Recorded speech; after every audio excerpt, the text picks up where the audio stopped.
I nosaltres ho juguem així. Altra cosa és, anava a dir, com ho veuen les lectures que en fan a la resta de l'estat espanyol.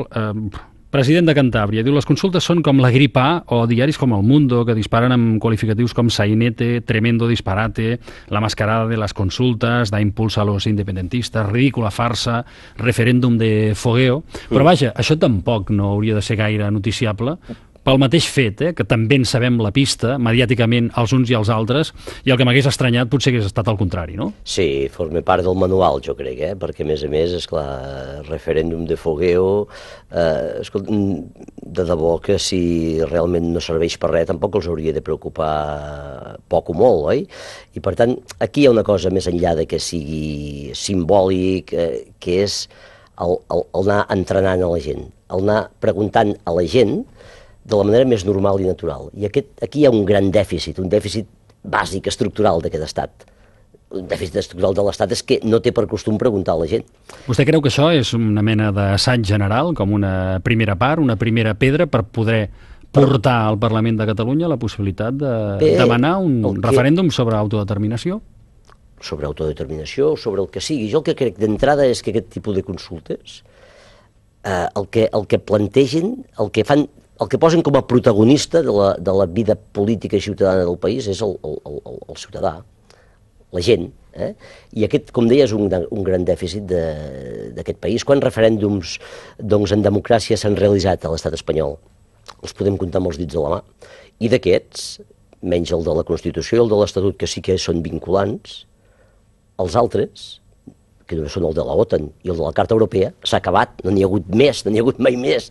Deuen ser mascarades, com deia aquest representant, són de fogueo, són de perdigonada, no ho sé. El que no eren vinculants tampoc, tan poc vinculants com qualsevol altra consulta, com aquestes consultes, però el que tenen una força política molt i molt impressionant. És a dir, la gent, si s'acostuma a que li preguntin, vol que li preguntin i vol respondre, i evidentment que tot té després conseqüències polítiques. Tot és vinculant en certa determinada manera perquè allò no ha estat un titular de premsa, allò ho han expressat la gent anant a votar i posant un paper a la urna, per molt simbòlic que pugui ser. Per tant, això tindrà conseqüències, aquesta seria la seva posició de sortida o d'arribada. Tindrà conseqüències perquè és evident que, escolta'm, allò que deia l'Ovidi Montllor, que ja no ens alimenten molles, que volem el pa sencer. Ja volem el pa sencer. Doncs això s'estén i s'estendrà com a taca d'oli, però per tant s'han de fer les coses ben fetes. S'han fet ben fetes, segurament, aquest cap de setmana, des del punt de vista del rigor,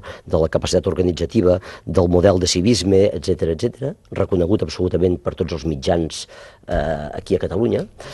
I a més, s'estendrà com a taca d'oli aquesta voluntat incombustible dels ciutadans de participar. No només de que se'ls consulti cada 4 anys, no de dir la seva en totes aquelles qüestions d'especial transcendència política. La cançó a la qual feia referència deixava una frase oberta: les molles volen al vent. No sé si en la llei d'ordenació territorial les molles acabaran volant al vent o ho tindrem tot negre sobre blanc d'aquí a 4 dies. No ho sé, el primer Consell de Govern del 2011 aprovarà aquesta importantíssima llei, la d'ordenació territorial.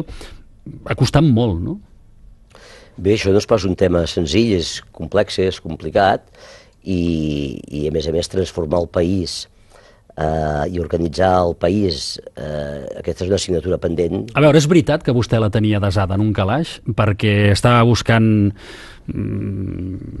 sota les pedres aquell consens realment necessari per poder plantejar al país una llei.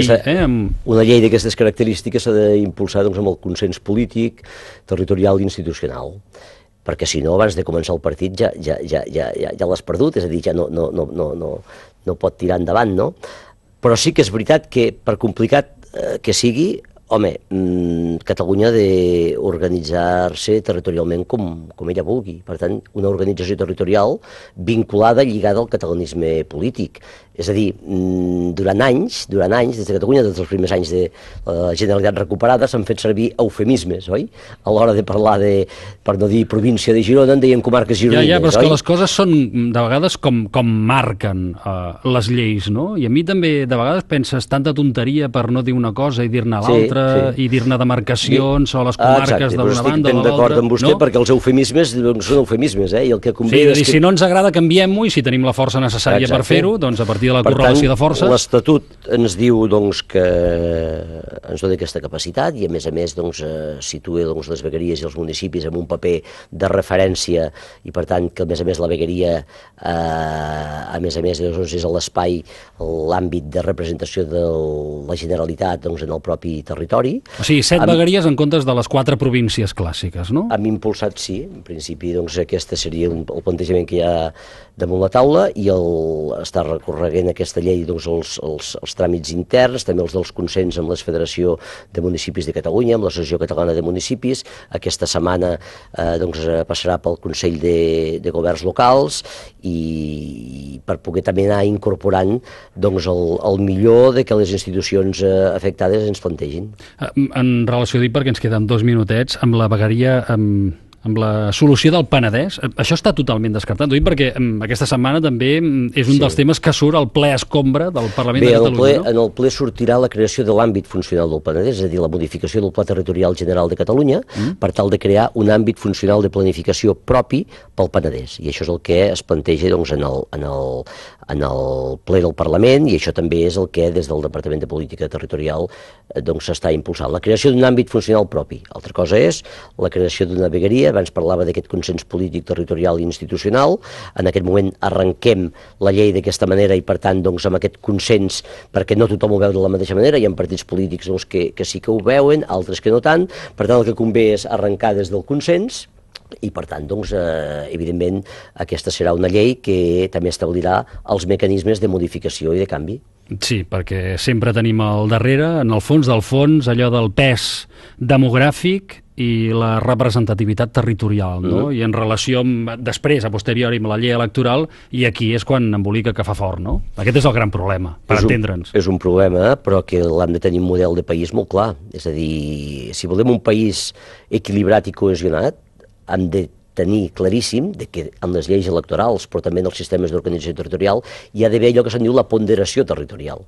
Perquè si únicament fem els plantejaments, si únicament repartim els recursos, fem les inversions, fem les lleis electorals, organitzem el país en funció d'allà on hi ha més demografia, on hi ha més massa crítica, on hi viu més gent, no farem el país vertebrat i cohesionat que en els discursos sempre s'explica. I, per tant, en organització territorial, en llei electoral, i en model de país. Les províncies no desapareixen.